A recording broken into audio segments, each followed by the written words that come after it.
श्री गणेशाय नमः। शुक्लांबरधरं देवं शशिवर्णं चतुर्भुजं प्रसन्नवदनं ध्यायेत् सर्वविघ्नोपशान्तये। ओम नमो भगवते वासुदेवाय। सर्वपिताभयस्वधा नमः। त्र्यंबकेश्वर ज्योतिष संस्थान की इस विशेष प्रस्तुति में आप सबका स्वागत है। आज का विषय है पितृपक्ष में शास्त्रीय समाधान और भ्रांतियों का निवारण।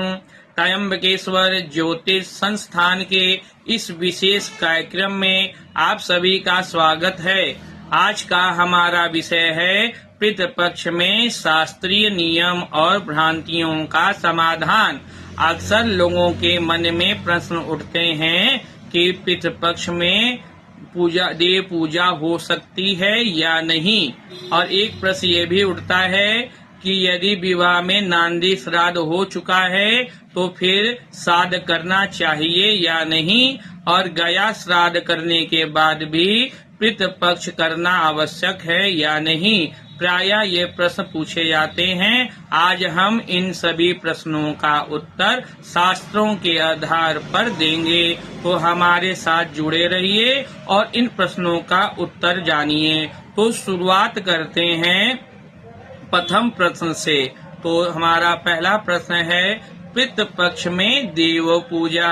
तो इसमें कहा, शास्त्र कहता है देव कर्म के बाद पितृ कर्म होना चाहिए, यानी पहले देव पूजा करें फिर पितृ कर्म। कहीं भी ऐसा नहीं लिखा है कि पितृपक्ष में देव पूजा बंद कर दी जाए। अब हम बात करते हैं उस प्रश्न की जिसका उत्तर यह है कि विवाह शुभ कार्य में श्राद्ध का प्रश्न। और इसका प्रमाण मैं श्लोक के द्वारा आपको देता हूँ। महालये गया साधे माता पितृ हनि कृतो द्वा अपि कुर्वन्त पिंडदानम यथा विधि। अब इसका अर्थ समझाता हूँ। यदि विवाह के समय नांदी श्राद्ध हो चुका है तब भी पितृपक्ष में पिंडदान अवश्य करना चाहिए, ऐसा शास्त्रों में बताया गया है। अब बात करते हैं गया श्राद्ध के बाद पितृपक्ष की। शास्त्र कहता है, जो श्लोक के माध्यम से मैं आप सभी को समझाता हूँ, फिर इसका अर्थ बताऊंगा। तीर्थे तिथि विशेषेच गयाया पितृपक्ष के निषेधे अपि दिने कुर्यन्त समाचरेत। अर्थात गया श्राद्ध कर लेने के बाद भी पितृपक्ष का तर्पण और पिंडदान अवश्य करें। केवल एक अपवाद अभी तक आया है कि बदरी क्षेत्र में ब्रह्म कपाली पर पिंडदान करने के बाद अन्य कहीं श्राद्ध नहीं होता है, ऐसा शास्त्रों में कहीं लिखित है। अब बात करते हैं छोड़ कर्म का नियम। छोड़ कर्म को बाल दाढ़ी कटवाना भी कहते हैं। अब मैं बताऊंगा इसका प्रमाण। यदि कोई मनुष्य उसी दिन छोड़ कर्म यानी बाल दाढ़ी कटवाना करके तर्पण करता है तो उसका दिया हुआ जल रक्त के समान माना गया है। इसलिए छोड़ कर्म एक दिन पहले कर लेना चाहिए, यानी बाढ़ी दाढ़ कटवाने की प्रक्रिया हमें श्राद्ध के एक दिन पहले कर लेनी चाहिए। अब कुछ भ्रांतियां और पाखंड है, उसका भी विवेचन मैं आपके सामने करना चाहता हूं। तो आजकल पितृपक्ष को लेकर कई गलत धारणाएं फैली हुई हैं। पितृपक्ष में देव पूजा निषिद्ध है, नया सामान खरीदना वर्जित है, हल्दी तेल मसाले का प्रयोग निषिद्ध है, लेकिन ये सब शास्त्र सम्मत नहीं है। पितृपक्ष का मुख्य कार्य है श्राद्ध, तर्पण और पिंडदान।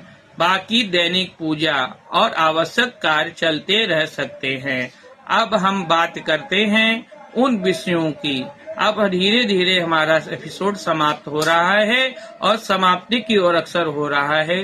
तो प्रिय श्रोतागण, आज हमने जाना कि पितृपक्ष में देव पूजा निषिद्ध नहीं है और विवाह या शुभ कार्य के बाद भी पितृपक्ष का श्राद्ध करना चाहिए।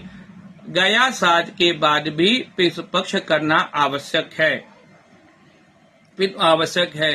छोड़ कर्म उसी दिन वर्जित है। इसके एक दिन पहले प्रमुख बिंदुओं पर मैंने आप सबको उत्तर दे दिया है। पितृपक्ष से जुड़े पाखंडों से बचें और सात संवत का आचरण करें।